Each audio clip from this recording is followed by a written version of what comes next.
Does Spot 127, as a youth media center, contribute to the death of print? Us production assistants went out to find the answer. But the real questions that should be answered first are, why is print dying? And will it actually ever die? Digital changed the way we did news, in both negative and positive ways. It has been doing this for many years.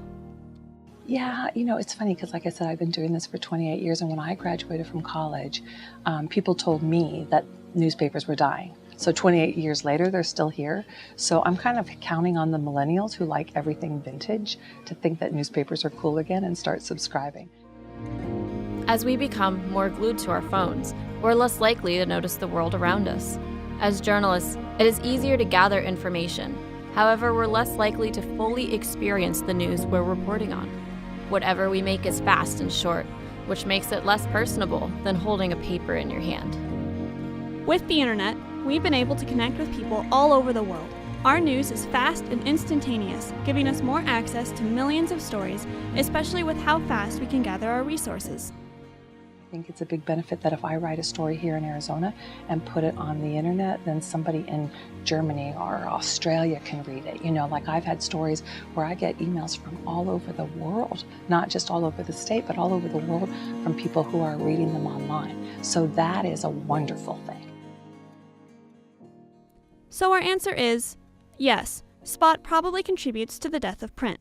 Everything we do is multimedia and digital journalism. We get out of the classroom and go into the field to find stories.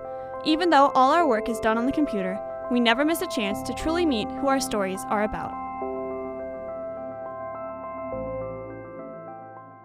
I spend a lot of time outside of the newsroom because I tell people, when you're writing a story, go to where you're going.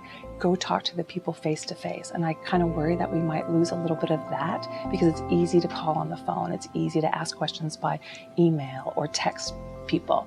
But I always tell people, the best stories come from being where the story's happening. We find ways to share our voices to a bigger audience. My colleague Dennis Wagner exposed all of the flaws in the Veterans Administration healthcare system a few years ago. That's the kinds of things that journalists do, and that makes me really glad to see that you guys are interested in doing it because it's really important for our society that people be informed so that they can make really good decisions about their government and about the places they live in.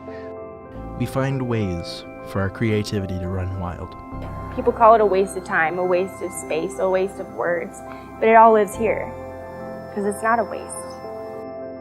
Where is news going next? See patterns all the time. Definitely if you broaden out from just news to how we consume digital media, blogs were really, really important, and everyone was doing it just a few years ago. Now blogs aren't as important. No one had heard of a podcast pretty recently. Now podcasts are all the rage, and I feel like we'll cycle in and out of a lot. And because it's digital, it'll happen more quickly. But I do think if newspapers go away, the physical print product goes away, I think that just digital will keep getting better and better. So I don't think newspapers will go away, but it might change the way we read them. Spot is helping to produce the next generation of reporters. Go into journalism. It's going to be here in some form or another. So if it's what you're interested in, and if you're good at it, then definitely do it. Because if you love it, you'll find a way to make it happen.